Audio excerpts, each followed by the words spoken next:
I'm Steve Wood. I'm still a recovered alcoholic.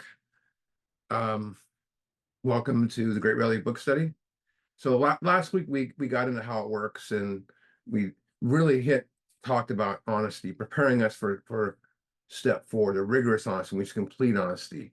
And honesty is awareness of where I'm at. Do I have resentments? Do I have fear? Do I have guilt? Do I have all this stuff?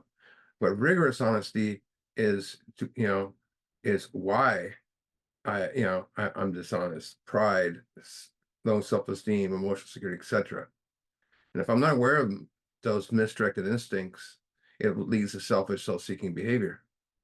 And I call those instincts the seven pieces of ego. You know, pretty deep. So we're gonna get some deep stuff tonight. In 1937, these early AA guys.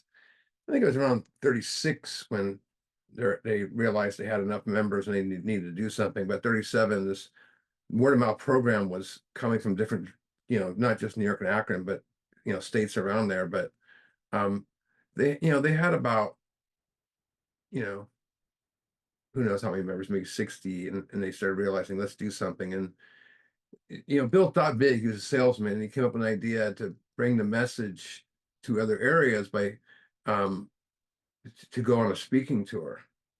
And the problem is they didn't have the money to do that.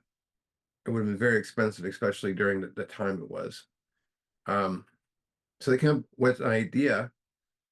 During the Depression, a lot of people wrote books, and they wrote books because it wasn't that expensive to publish. You could put it out there, and people couldn't really do stuff as much, and they liked to read. And so was books had gotten really popular. And so he came with an idea for a book called Book of Experience. And the thing about Bill and these guys is that um, I forgot to make Bravo co-host.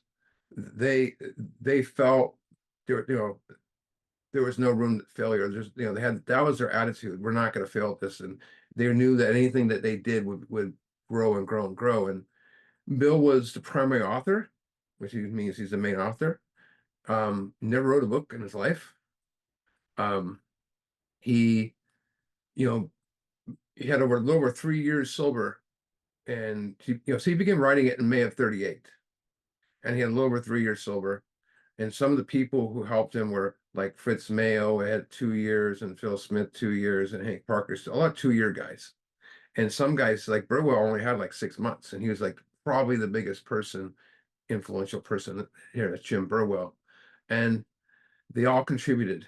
If this book was written today, none of those guys would be allowed to come into the room. And all these guys were on fire. And when Bill was writing this book, he had God flowing through his veins. Very guided, a visionary. And think what a visionary is. A visionary is a person that has big ideas, sometimes crazy ideas, but there a lot of times are ideas that are looking at changing the world. And visionaries think through imagination, right? And so they're envisioning the future, thinking ahead of time. And Bill fits that mold of the visionary. He knew every part of the book needed to connect to the real alcoholic because that's who it's written for. And when they started to lay out the big book, he gathered members together to discuss the contents. And right off bat, he realized this is going to be ugly. They couldn't agree upon stuff. Everybody brought ideas. Like people brought ideas. Here's what we're going to, and they're all different. And Bill didn't want everyone involved, but he didn't want intense arguments and debates, especially in their spiritual contents, because that's what Bill really wanted. And Bill wanted a voice in every part of it. So he knew the book must appeal to everyone. So he divided into three committees. The first committee was the evangelical Christians, aggressive religious members of that time. Fitz Mayo, that's the guy, the unbeliever guy we read about a few weeks back, um, whom I say there is no God. Um, that's Fitz Mayo, and he was a hardcore OG member and Episcopal minister's son, and he wanted the book to strongly express Christian doctrine and biblical references and strongly emphasize the teachings of the Oxford group. That's what he wanted to bring to the book. Then you had the liberals, and these were more the calm, less aggressive religious members or spiritual members, kind of in the middle, like Bill. more universal wave, more chill type people, more Zen-like. And they were against using Christian doctrine or biblical terms, believing that they wanted a non-dogmatic approach. Um, you know, so otherwise alcoholics may not consider the program. And they had no objection against the word God.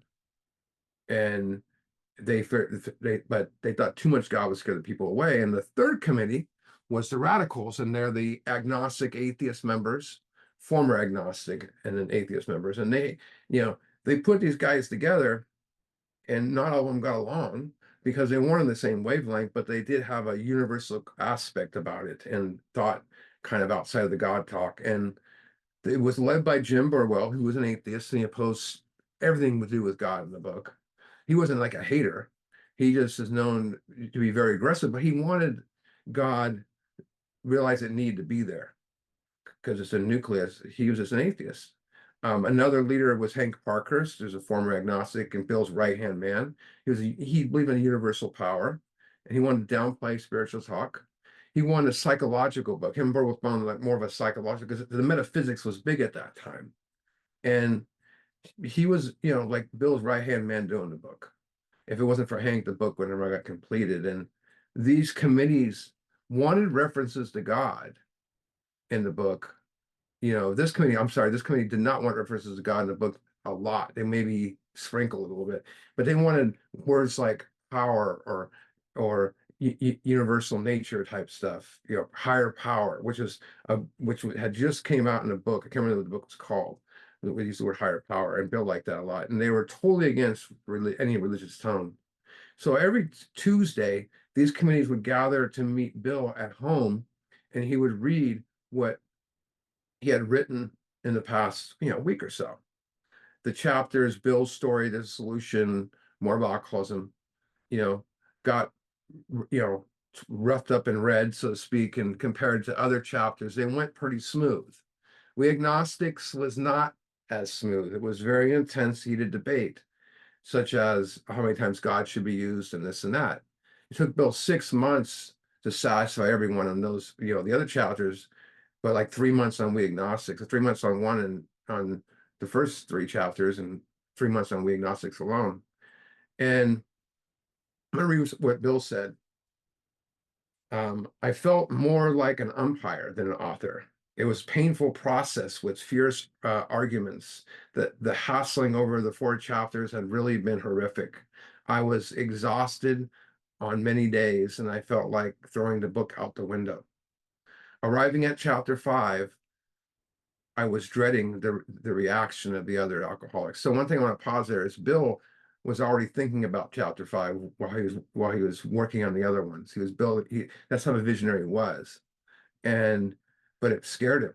He lost sleep over it. Here's what he said. Heavy burden weighed over me because it was time to lay out the program was really about. The program how it really worked. I knew I was writing about the backbone of our movement. If written wrong, the movement would fall flat on its face. So what he's saying there is basically it was time to show others precisely how they recovered, what they did, how it works, how the solution works. And writing this chapter was extremely important. So it had to be alive. It had a feel behind it. You could grasp, had to motivate the person. And most important, the directions had to be not too complex. And this was just, at the time, just a word of mouth program. That's all it was. And they did a variation of Oxford Group principles with powers over alcohol stacked on top of it. And the goal was to break down those 6 steps into smaller pieces. They had no idea. That's what Bill wanted to do. So he had this pressure on him, but they trusted him and they loved him and they looked at everything he did. And he felt if he goes to them with something bad, he could lose that trust. So they looked at him as the right man for the job. And he did one, even Hank even said to him, Bill, you can't mess this one up because you could lose everybody on this one, But he wasn't quite sure he could do it. So he did something that I found shocking. He went to Oxford Group co-founder Sam Shoemaker and asked him to expand their 6 steps, or at least help him with it. And Shoemaker's like, no, you can't do that. This needs to come from Bill. This needs to come from Bill Wilson. It comes from you. You're their leader. You're the guy that they're here for. They follow you. So here's what Bill said about writing the 2 pages of how it works with the steps included. It says, I remember the evening, just listen to these words very carefully. I remember the evening on which the 12 steps were written. I was on my bed on Clinton Street, which is the apartment he lived in on Clinton Street, with a pencil in hand and a pad of yellow scratch paper, feeling dejected and suffering from one of my imaginary ulcer attacks. I love that when he says that, imaginary ulcer attacks. I was in this anything but spiritual mood. I could not get my mind on the job, much less put my heart into it. But here was one of those things that had to be done.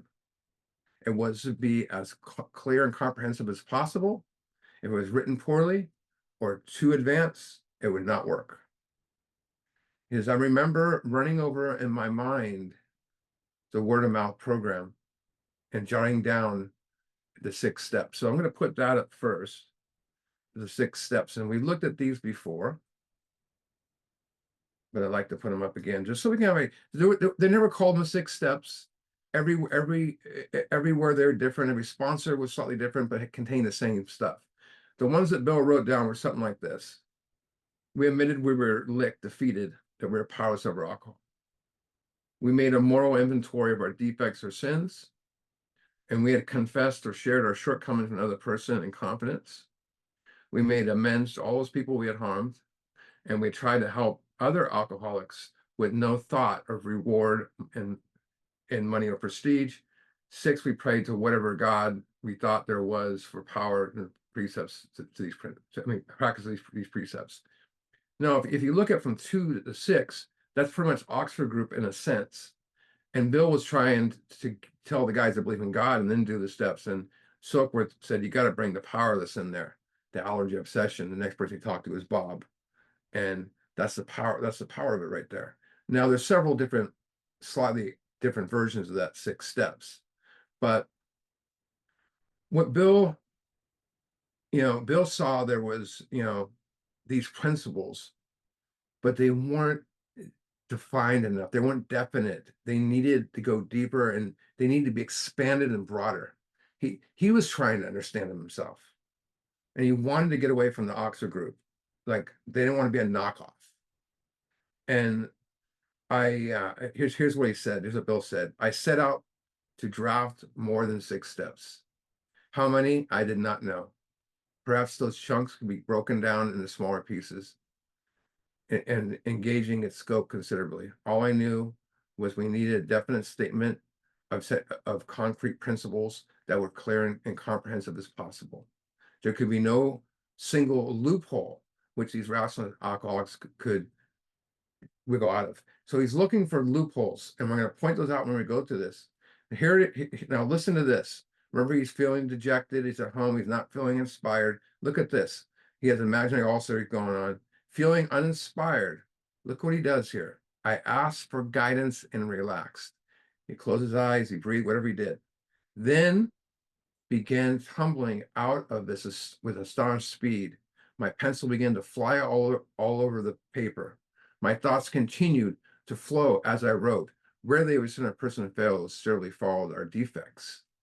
I kept on writing until I felt I should stop and reviewed what I had done. So he'd written for about 15 minutes. Sometimes Bill said 20, it's the urban legend, 15 minutes, but numbering the new set of principles, I was rather surprised that they added up to 12, a symbolic number, I thought, of the 12 apostles, a good significant figure in Christianity and mystic lore. I was convinced that our society should have 12 steps. So one thing I want to point out is when Bill wrote those down and he's like, he had other ideas, other steps to possibly put in there in his head, but rather than saying stuck, he felt like he could keep writing, and he would add them, he would squeeze them in after he read them over. When we saw that there was 12 and he saw that when it came out, he was like, okay, pretty powerful. Here's more. So the thing about it is, look at this. Every part of this chapter needed to connect to the real alcoholic. And Bill wrote, he has 3 years sober. very guided, very spiritually awoke, very connected, very talented, right? Smart guy. But there's something more going on here than just a spiritually awoke person, talented writer. Something else was happening, and I believe there's a sense of divine intervention going on when he wrote this book. And divine intervention simply means that a spiritual power of some type had his hand in something happening, active involvement. I mean, think about what I just read. He asked for guidance, and everything just flowed out. Perfect, perfect. Something to consider was he extended the 12 the programs to from 6 to 12. Here's what I want to mention. Take this into consideration. What he was adding had not been practiced yet. They just seemed they would flow and fit the blanks where they needed to be. Nothing had practiced yet. Matter of fact, all these early A members would never even practice these steps here right up because they're doing an Oxford group.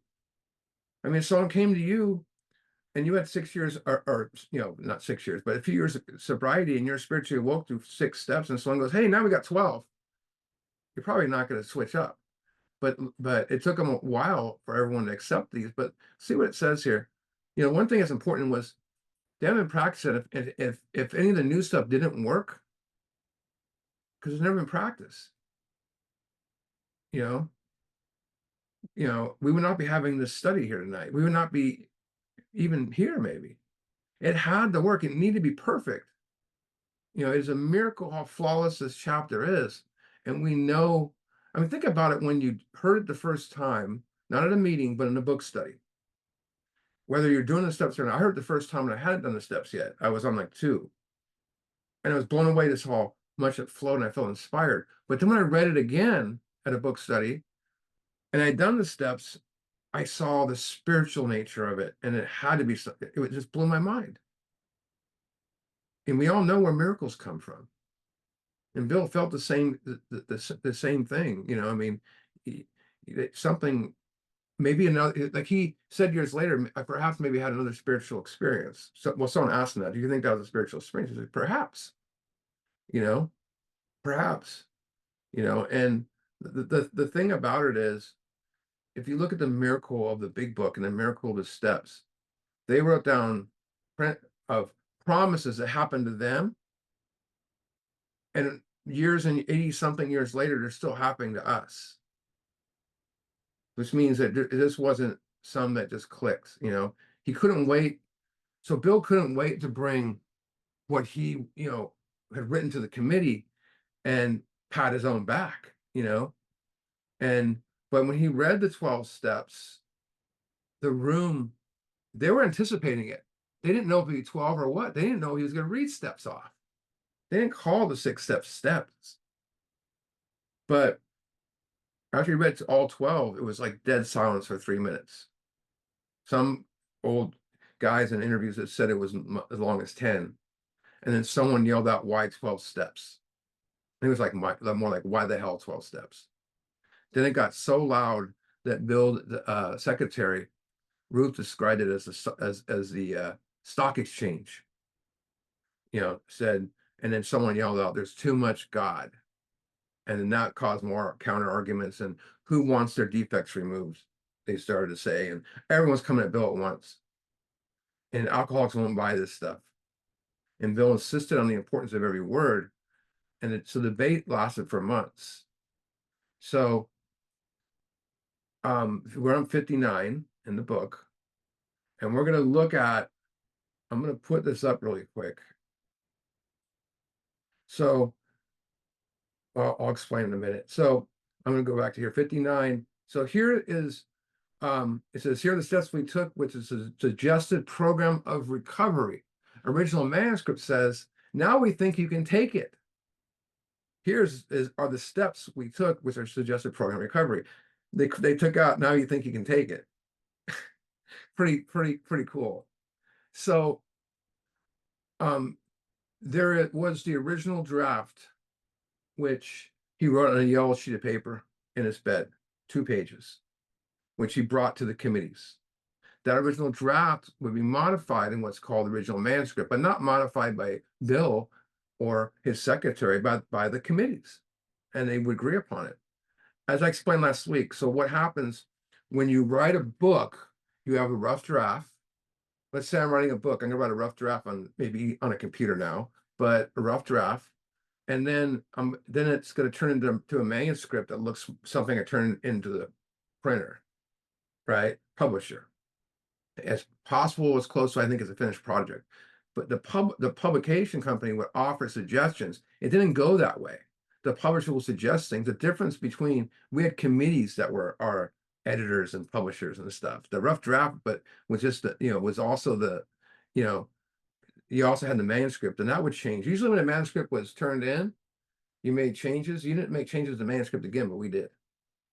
So what I'm gonna do is explain. So let me tell you the backdrop of this. I'm going to explain how the sets evolved from the yellow sheet of paper to the committees to the original manuscript and the changes there into the what we call the big book, the final project. So I went to every year up until about 7 years ago, we used to have these archivists come out to Pleasant Hill, California, which is about 30 minutes from where I live, and this one church, and it was amazing. They brought different people in every year, and one year we had at the Concord Hilton, but it was better because there were small rooms everywhere. One of the rooms set up on the wall how the 12 sets were written. So I sat in there and there's these four archivists. And I'm sure I had like 7 years at the time. My grand sponsor was really down with these guys and he brought all the people in for this thing. And they're the one that explains a lot of stuff I'm going over tonight. And then my grand sponsor had already explained it to us. And this is from notes that from book studies and notes from them. And it's not something I was teaching this before I even really went online to look for stuff. So it's pretty definite. And it's like he was very close to a lot of these archivists. So my main thing is try to make sense of this.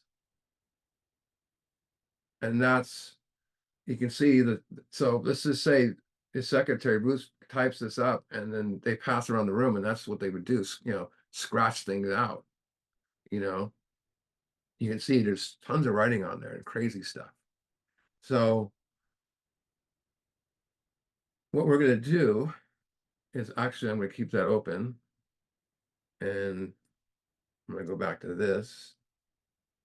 Oops. I'm going to try to do this as flawlessly as possible without this driving me crazy. I want everyone to be able to follow this and read it. And I will post this in our WhatsApp group. So step one. So step one in the word of mouth program was we admitted that we were licked and that we were powerless of rock. That's the word of mouth one. And Bill always asked guys if if they were licked. So it was word of mouth, which he meant defeated. The original draft he wrote, we admitted that we were powerless over alcohol, that we were licked. And maybe, from what I heard was the reason he reversed that was because Silk would push Bill hard on the powerlessness. If you come first, they were powerless, allergy obsession. And one of the people in the committee suggested that we were powerless over alcohol. We were powerless to, I think, wait, let me get this right. Person in the committee had suggested that maybe it should be that we were powerless to manage our whole life, which no one liked because there's no mention of alcohol. So it evolved into we're powerless over alcohol and our lives have become unmanageable. So the manuscript, when it was turned to the manuscript, Ruth Hawks suggested, and she was a very talented, secretary, suggested to put what's called an M dash, because if you see here, and I think rather than put an and in there, they put an M dash, and the M dash is a punctuation mark used to indicate a change in thought. Like you could say, "Oh, Seth Curry scored 30 points tonight. He was on fire," type of thing. Trying to emphasize something. It's like an exclamation mark. It's not used as much today in that tone. So that's where that came from. So the original manuscripts came out. We admitted we were powerless over alcohol, that our lives had become unmanageable. And then the big book, after some more editing, you think that would be done, right? We admitted we were powerless over alcohol, that our lives had become unmanageable, right? The thing is, The second step, it gets interesting. Original draft came to believe that God could restore our sanity. Came to believe that God could restore our sanity. And Jim Burwell and the atheists didn't say a word when he brought it there to him. They surrounded Bill afterwards, like, what are you doing? And so it's like a break they took from what I remember hearing. And power grading yourself was what they brought. It was easier to digest. And actually everybody liked it because they all agreed it could widen the gateway for people to come in, you know, regardless of their of beliefs or non-beliefs. The original manuscript is the same as the big book. Came to believe that power grading ourselves could restore us to sanity. And so step 3, there was no word of mouth third step, but they did it because making a decision to turn well after the care of God wasn't one of them. But basically, they would. Dr. Bob did it in the hospital. You come to Rob's in the hospital, and he's detoxing. You ready to turn your life to God? No, get out of the bed. Someone else wants it. That's why they did it. But when they were in Akron and they would bring guys to Dr. Bob's house, the women would meet downstairs and the guys would go into the attic and they would get on their knees and surrender. It wasn't probably turning life over to God, but it was very similar to that. Probably similar to what Bill writes in the Bill story. You know, my point is that it was a part of the practice, but it wasn't. It was just a simple thing. So the original draft made a decision to turn our lives over to the care and direction of God. And then Burwell suggested, as we understood him. And that's a huge one right there, which it didn't have a negative reaction at all. And Bill, in an interview I heard, said he already knew about it, but he wanted Burwell to tell the group that because he was afraid. I guess he was afraid. I don't know. It's like choose your own conception of God. God, you understand but don't understand him. But the original manuscript was made a decision to turn our will and lives over to the care and direction of God as we understood him. So they added it in there. And everyone in the community agreed with the understood him part. You know, the fear was that a brand new member could digest the care of God, but not the direction of God, was too fire and brimstone. They might, maybe they could reawaken a resentment from the past. So they got rid of the care and direction and just put care of God. I think it's not much, so the big book made a decision to turn on to the care of God as we understood him. So this is the fascinating part. You see step 4 on there. This part shows you Bill's how he was. So the word of mouth was we made inventory of our defects or sins. Other ones was we just did moral inventory. There's several different ones. When he wrote the rough draft, guess what? It is exactly the way it is today. Written to the original draft, to the manuscript, the big book, completely unchanged. Made a searching if there's moral inventory of ourselves. Bill fought tooth and nail not to change it. Half the guys didn't understand what he was talking about. He was a huge proponent of inventory, but the radicals loved it because they wanted the psychological stuff. So let's go to the next page here. So 5, the word of mouth version was we confessed our shared shortcomings in another person accomplished. Do you think the radicals liked the word confessed in there? I don't think so. So, but Bill had in this draft, confess to God, to ourselves, to another, the exact nature of our wrongs. I had the joy of meeting Schmitty, Dr. Bob's son, years and years ago before he passed. And he didn't really answer questions on this because he wasn't there, but he said, knowing Bill, he probably put confessed in there just to piss those guys off, mess with them. So original draft, confess to God, to ourselves, the exact nature of our defects. The committee they argued big over the word confession, like I was just saying. But it wasn't the fact that it was too religious, it was too familiar to the Oxford group. It sounded like Oxford group. And the conservatives really wanted, it in there, but they were outnumbered by everybody else. And Bill called, to change defects, to short, to change the wording around in there a little bit. He kept exact nature of I got rid of exact nature of wrongs and changed it to defects, exact nature of wrongs. And So it appears the way it does in the book now, admitted to ourselves and the human exact natures of our wrongs. So step 6, this is where it gets really interesting, because now we're getting into like loophole steps now, the steps that didn't exist. And we're trying ready that God remove our defects. There's that word defects again. Okay, he did it kind of repetitively. Build it. People always say Bill didn't like to use synonymous words. It wasn't really his idea. It was Ruth's idea that he should come up with different meanings. It sounded too repetitive. But the committee changed from the original manuscript to the original manuscript was when Tyler Ray that God remove all these defects of character. And then they changed to when we get in the big book, Tyler Ready to have God remove these types of characters. So it said that they changed that to have because they didn't, no one got, it didn't make sense to have to that God. It didn't sound right. It was just simple wording. I think that was more Ruth. 7, humbly on, so you think of step 7 as the shortest step there is, humbly ask him to remove our shortcomings. Look, it wasn't quite like that in the original draft. Humbly on our knees, ask him to remove our defects, holding nothing back. For the manuscript, they changed defects and shortcomings. That was, they realized they don't want the same word in there. And we got to say, we got the manuscript, we got humbly on our knees, ask him to remove our shortcomings, holding nothing back. And I think the more that the radicals looked at it, because it turned into a big argument on our knees. And at first, more people were for that and more people were against it. And we said, Bill read it the first time, someone yelled out, "Why on our knees?" So the big book, we got it short again. It's read a second ago. Humbly ask them to remove our shortcomings. Simple. Shorter the better, right? So now we're looking at 8. This is where it gets interesting too. And so in the original draft and manuscript are the same.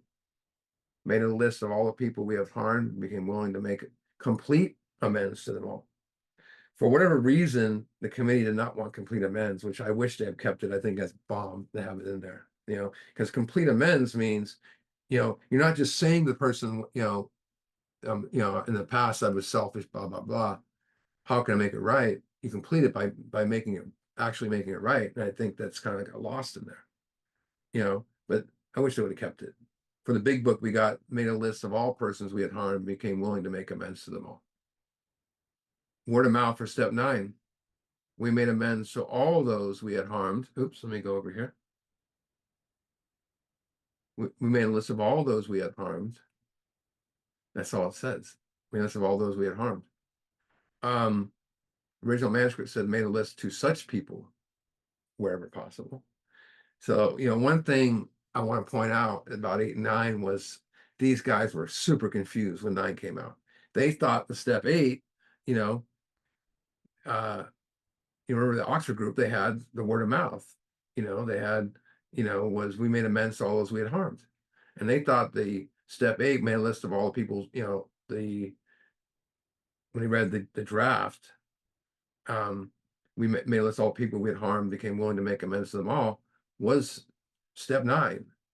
But when they read step 9, they're like, wait a minute, we have 2 amends steps? That's what they said. They're like, you're repeating yourself. And the guy that did the archive thing I went to really explained it well, how Bill would smooth it over, because he's a salesman. They thought the 8th step was telling us to go make amends to them all, and in the fact that, but they liked the wording in step 9 more. And then, why do they even need step 8? And Bill said something famous right then and there: alcoholics like loopholes. So his idea was to split it up and kind of was what he did. It was the first time he used that phrase to the committee.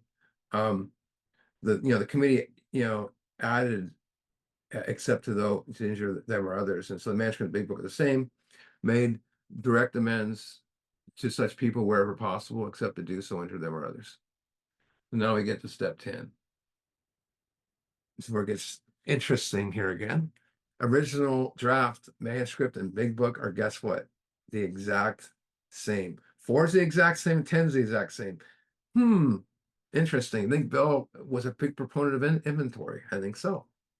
Continue to take personal inventory and inventory when we were wrong, properly admitted it. They wanted Bill to change it. They didn't like it. Some guys didn't even want it in there, you know, but he would not budge. He was this huge advocate of inventory. And, the problem he explained them, too many people were, were resting on their laurels. People were having spiritual awakenings, but thought they were everlasting. And they drink again. He wanted in writing, this is a way of life. This is how you live your life now. Step 11. So the word of mouth version was we prayed to God prayed to God for power to practice these precepts. It's pretty vague. That's just the word of mouth. And they're all these members were Oxford Group members, and they were, they had what was called early morning quiet time. If it wasn't here, he knew that, it had to be here. It was, so the original draft was sought through prayer and meditation to improve our contact with God. Just very simple. The committee changed it to, well, all of them changed it, sought to prayer and meditation, because the radicals are big into metaphysics and they're big into meditation, to improve our contact with God, praying only for the knowledge of his will for us and the power to carry that out. They changed it by adding conscious contact with God for what we have today. They were, like I said, they were big into this new movement, some metaphysic movements with Emmett Fox and Ernest Holmes and Joel Goldsmith, and they wanted it to sound like they wanted to attract those people because some of them were drunks too. And they added God as you understood him. It made sense. The God as you understood him part's interesting though, because Bill was getting tired of Jim Burwell coming to him for everything, and they didn't necessarily click. Hank, he could tell shut up and still be his friend. And so Hank went to Bill and basically said, what about the gods you understood him? It's not in your final draft. And Bill says, I don't know. He goes, if you don't do it, we will. They threatened, they got kind of aggressive on it. And that's where, that's why they added gods, as you understood him in step 10. But for the big book, we get sought through prayer and meditation to improve our conscious contact with God as we understood him. Praying only for the knowledge of his will for us and power to carry that out. Beautifully written. For the 12th step, the word of mouth program was basically we carry the message, we help other people, right? Let's just keep it, but Bill and some of the Akron guys, we try to help other alcoholics with no thought of reward or money or prestige. That's just different wording they had. We all know the story. Bill laid in the hospital bed, right? Has a spiritual experience, and he's a visionary alcoholic. It's very poetic story. And to help each other change style. And Bill was adamant on carrying the message to others. He knew carrying the message was the backbone of this movement, but not just for recovery, for growth. For growth. The original draft and manuscript was the same. Having had a spiritual experience, the result of this course of action, we try to carry this message to others, especially alcoholics. Especially alcoholics. I think Bill had big visions here. And to practice these principles in all our affairs. Bill really looked at AA bigger than alcoholics, and no one agreed with him on that. The committee disagreed, but Bill held on to it until someone told Bill we can never be Well, Bill got offered a job at Towns where he could live there, him and Lois, for free, and they could do the meetings there, and he could get paid. And one guy said, "You can't be professional." That's when Bill dropped all that and says, "This is for alcoholics," Um, and having what we have is for the first edition is having had a spiritual experience as a result of these steps. We try to carry this message to other alcoholics and practice these principles in all our affairs. This first 470 printings have that in there, worth a lot of money if you can get a hold of it, hundreds of thousands of dollars. The second printing, they realized not everybody was having these Moses experiences like Bill Wilson's talking about, spiritual experiences, fire and brimstone things. So they went back to the writer's experience of William James about spiritual awakenings, educational variety, and they changed it to having had a spiritual awakening result of these steps. We try to carry this message to alcoholics and practice these principles in all our affairs. They dropped, by the first edition, original printing, of course, they dropped it, to other people. So the interesting thing is Bill expanded. I'm gonna close this down. Bill, expanded the 6 steps to 12 to eliminate wiggle room because, like I said, the loophole thing. Their anti-wiggle room steps or loopholes were 2, 6, and 7, 8, and 10. That's why he had 8 in there. Because those guys are, again, they're like, well, why do we have amends twice? Because he wanted one to be a list and one to go make the amends. He thought amends was, if it was one step, that it would be overlooked. 6 and 7 is a huge loophole step. You just, they were used to just doing confession, but now they got to go sit and ask God to let God remove these defects according to what the book says. And 2, a lot of those guys didn't understand why 2 was in there because you're powerless. Well, you need hope for power. 3 was already, you could say it's kind of a loophole step too, but it was already being used. Those 2, 6, 7, 8, and 10, those guys never heard of them before. Never heard of them. Back to page 60. Many of them exclaimed, what an order, I can't go through with it. Do not be discouraged. No one of us has been able to maintain anything like perfect adherence to these principles. We are not saints. The point is, we're willing to go along spiritual lines. The principles we have set down are guides to progress. Now, here's a fellowship slogan that's completely shit on for years, excuse my French, but we claim spiritual progress rather than spiritual perfection. So people always say it's progress rather than perfection. Squawk, they parrot talk. So it turns into another fellowship slogan. They leave out the most important word, spiritual. It's spiritual progress rather than spiritual. It means we must always be focused on growth, spiritual growth, right? But the question, doing book studies for years, people have always brought up, what about spiritual perfection? Go to page 14. Because they think when we're saying we're playing spiritual progress rather than spiritual perfection, does that mean spiritual perfection doesn't exist? Let's see. Page 14, for if an alcoholic failed to perfect and enlarge his spiritual life through work and self-sacrifice for others, he would not survive the certain trials and woes months ahead.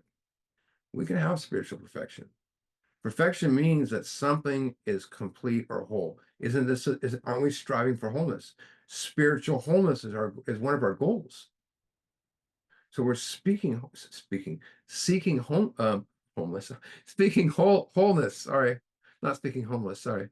In that case, spiritual perfection means spiritually complete, spiritual whole. I'm not saying it's something, that we always have spiritual perfection. Like we just read, we are not saints. What I'm saying here, you can't have a vehicle extremely as powerful as the steps that can, that can rocket you in another dimension at different point in place and time, almost like you're gonna hit spiritual wholeness, perfection. Think about it, like when you go make an amends with someone and you're thinking it's gonna go bad, and instead they just take in what you said and tell you what to do, and you float away. Like you're like, whoa, aha. You know, that feeling you always wanted from booze, that cleansy feeling. You know, or when you hear another's fifth step and the person starts to get it right in front of you and you see them change, almost like their whole complexion. That's all spiritual perfection. You know, when the right, how about when you hear a fifth step and you say something, you're like, oh my God, where'd that come from? Prophesizing. Or even better, when the obsession's removed, you know, or restored to sanity. The way I look at it is I don't, I look at it like this: don't put spiritual perfection ahead of spiritual progress. That's what they're saying there, because you can't experience spiritual perfection without spiritual growth. So if experiencing spiritual perfection is just a result of spiritual growth, continuous growth, and therefore progress leads to spiritual perfection. You know, back to the book, our description, back to 58, wherever around 59, our description of the alcoholic, the chapter through the agnostic, and our personal adventures before and after make clear three pertinent ideas. So we get more paratalk stuff here because there is real time. Pertinent means relevant, on point, logical, right? And other words, you know, Doc's opinion in the first 60 pages condensed into three pertinent ideas is what he's doing here. So the big book has all the information we need to understand the grave nature of alcoholism and illness, right? 48 pages all, and plus now these ABCs. And the reason is simple. Bill wants you to be convinced. He's going to hammer it home to you because this is not the last time he's going to mention it. You're going to read up to page 30 and he's going to, you know, then he's going to say, you know, are you ready to consider yourself your alcoholic? And then even on 47, step 2. But then even on page 44, he asks you if you find when you cannot quit entirely, or when drinking a little control, you can make those into questions. And 76, he asks us the stones are properly in place. So he does it again. He wants you to be convinced. So these ABCs are not questions. They're not beliefs. And there's a big difference between belief and being convinced. Believing is, I'm saying something's true or real. You know, Rob lives in Canada. That's my belief. But he could be lying. He could live in New York and just say he's from Canada. I don't know. But convinced means completely certain. So I would go meet him and be certain, right? Completely certain. Think what that means. It's not, do you believe you're alcoholic and could not manage your life? Are you convinced, certain you're alcoholic and cannot manage your life? So to take one step further, I said, being convinced and certain, what else does it mean? It means beyond doubt. Beyond doubt. We love doubt. So the key element of the ABCs are being completely certain, no doubt, that these are facts about our lives. Remember, this is a grave medical condition we're dealing with, life and death. We don't have enough time to guess here, right? So our description of alcoholic, child, the agnostic, and personal mention may take complete different ideas. A, alcoholic cannot manage our lives. So for all the information we've looked at so far, we found the truth that we're alcoholic. Allergy, mental obsession. That's, to that concept, it's really easy to get full knowledge of your condition and be convinced you're powerless. But what happens if one's not convinced? They need to go back over those pages again, right? As for not being able to manage your life, it's the inability to control and accomplish things without difficulty. The inability to, right? And so there's no skipping anything here. The second one is convinced of A, they move to B, that probably no human power can relieve their alcoholism. That probably. That means most likely. Step 2 is what they're talking about here. No human power means, human power has failed you. It means you need a power greater than yourself. If you're not convinced of B, it means you're not convinced of 100% of A. So there's no free pass here. Then it gets a little deeper that God could have would if you were sought. So still on step 2, sought means past tense for seek, which means to look for. It also means to discover or maybe establish existence. It's an action word. So C is telling us that God can remove our alcoholism if we take action. If God could and would, wouldn't it make sense to seek him? So most people only do parent talking meetings here. They always yell, God could and would if you ever saw it. You know, after we read how it works. You know, I took a guy to this book one time and we got to see, and he goes, oh, I've heard that before. I read it at meetings. He didn't recognize anything else. You know, so C also is a bridge between 2 and 3 because it's leading to my decision. But C is very misunderstood. Lots of people think it's asking a person to believe that God could be sought. It's asking to be convinced of God could be sought. Right? You know, that's where it's confusing because it's how can you be, you know, it's tough for people because how can you be convinced that God couldn't be sought if you've never experienced God? How can you be convinced that God could and would if you were sought if you've never experienced God? And this is not fake it till you make it or guess. How can you be convinced that something can save your ass, you know, if you do not truly know it's capable of doing so? How do you know it?